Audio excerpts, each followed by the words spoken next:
Hello and welcome back to Coach Bill's Sports Show. Coach Bill. Took a couple minutes off, take care of some stuff at home, and now we're back. And boy, are we back. It's college football season, ladies and gentlemen, and I am so happy it's that time of year. It's your first time joining us. We do college football, pro football, fantasy football, NCAA 14, and hopefully a little bit of play breakdowns here in a little bit. So, if it's football related, we pretty well cover it. Once again, Coach Bill's Sports Show. Let's huddle up and let's get into it. So today, as you can tell, proud Tennessee fan, doing a little recap of the Tennessee game one, what I liked, what I didn't like, what I'm excited to see against Pitt next week. First things first, let's start off. Score is 59-10. Never really a close game. From the opening possession, being first two plays, Tennessee gets an interception, and then Tennessee throws a pass for a touchdown. Jumped out quick. Great to see Tennessee doing away from some of those woes that we had last year where we didn't really get into games quickly. So that was really nice to see. So Hendon Hooker ended up with 222 yards, 2 passing touchdowns, 2 rushing touchdowns. Great stat line, especially since he really didn't play much after the first drive in the third quarter.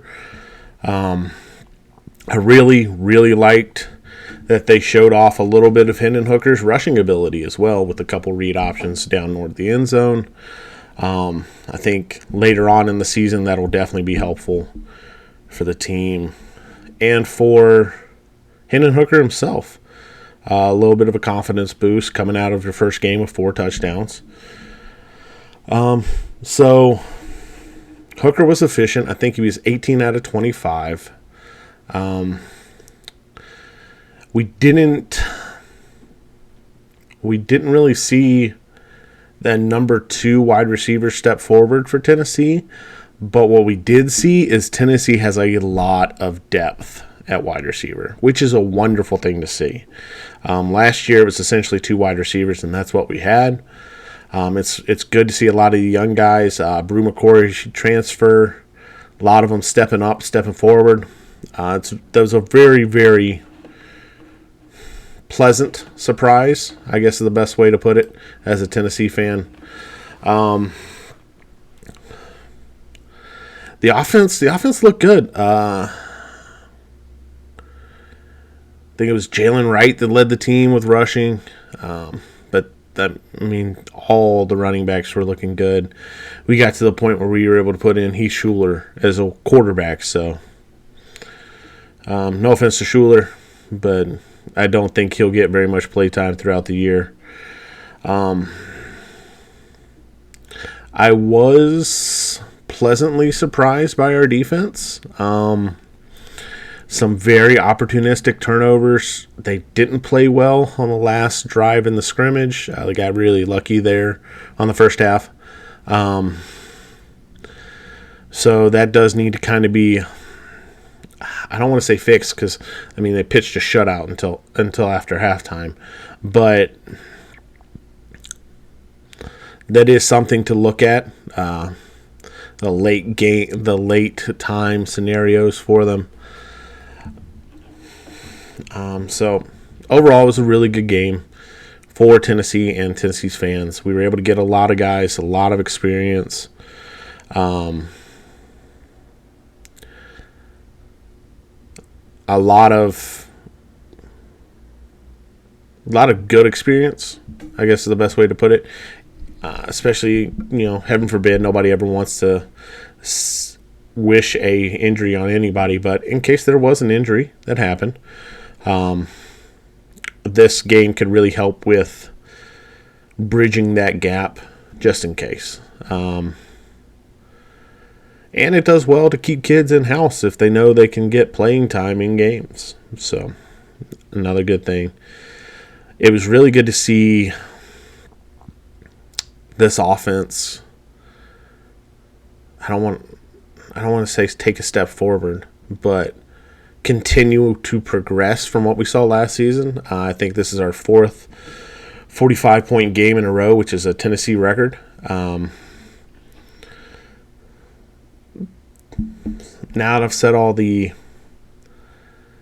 really, really good things, the piece that concerns me the most right now for Tennessee is the pass rush. Yes, they were able to contain the run. Yes, they were able to get quarterback hits, which I think they got 7 in the game. But there were no sacks. And no sacks against against an opponent like Ball State, which nothing against Ball State. They're probably going to be in the top of the MAC this year. If they don't win the MAC, they'll be definitely in that contention. But the fact that there was no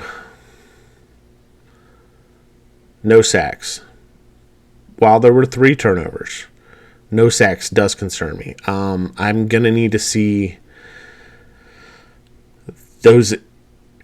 that front 7 in total, get pressure on quarterbacks. This is the SEC. If you let a quarterback sit back there and throw without getting pressure on them, they're going to pick you apart all day, every day. I don't care how many 4 stars, 5 stars are out there. I don't care if this is Alabama. If you can't put pressure on a quarterback, you lose in the SEC. So that is my biggest concern from Tennessee. I do like the fact that they came out and played with a sense of urgency, unlike 2019 where we lost our season opener to Georgia State. It was nice to see the sense of urgency. Cedric Tillman didn't have his best game, but that can be explained. I mean, if I was Ball State's defensive coordinator, I'd be putting double coverage on him every play.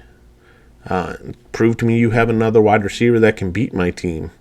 He did walk away with, I think, 6 receptions for 60-something yards, which isn't a slouch game at all. Please don't think I'm saying he wasn't the best, but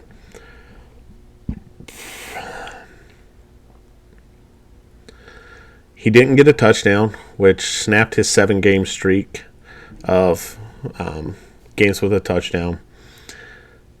And he didn't go over 100 yards, which, be honest, I would have put on the over if that was the number. But all in all, I'm happy. I'm excited with what's happened. We definitely took positive steps forward as a team. There's a lot that we'll be able to go into and watch the game tape and kind of tweak and adjust. And I haven't even touched on our 4 running backs that, by God, they are all extremely talented individuals. But there's a lot we can go into and adjust before next week's game at Pitt. Pitt showed some weaknesses against a West Virginia team that isn't going to be able to push the ball like Tennessee does. They're not.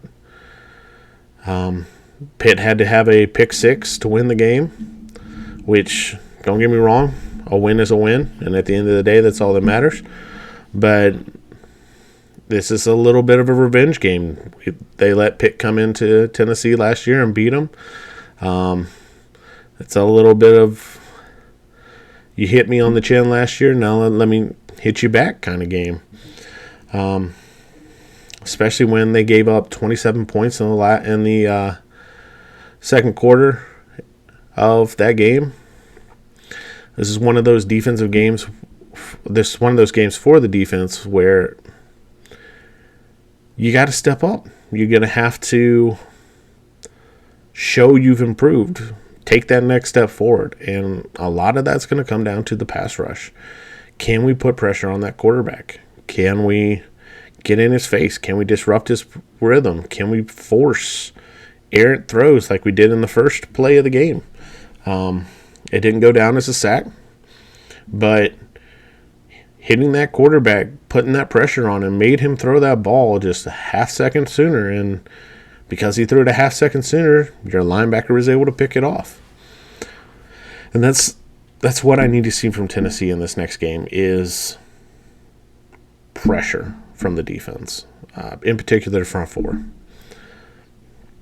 Tennessee's offense is looking good. There's not a lot that concerns me there.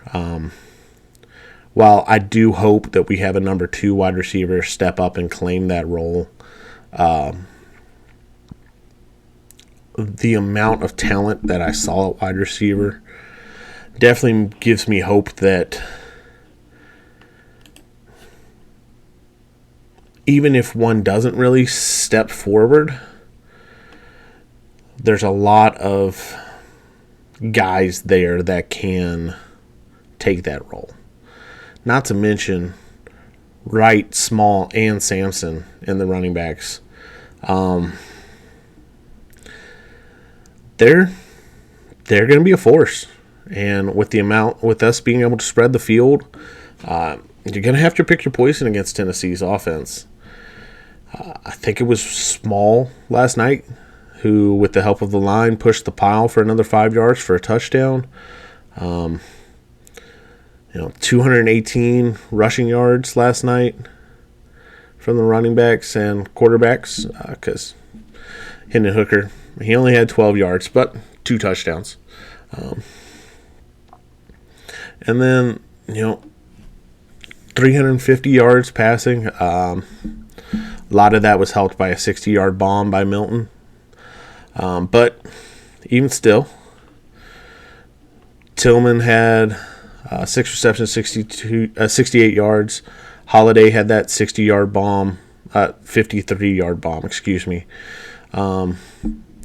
Then Brew McCoy had a lot of solid catches. Hyatt had some catches. Sampson, Small had catches. I think we had 9 guys with a reception last night, which was really nice to see. I don't think Preston Fant even caught the ball last night, which is unusual. He did get a pass interference called against him in the end zone, which led to one of Hooker's runs for a touchdown. But it was unusual to see Fant shut out from a reception. I don't think that's going to happen very often. So all in all, excited about the game. Very happy with the performance. There's some stuff we can work on for the next game. I'm super excited to see Tennessee versus Pitt next week.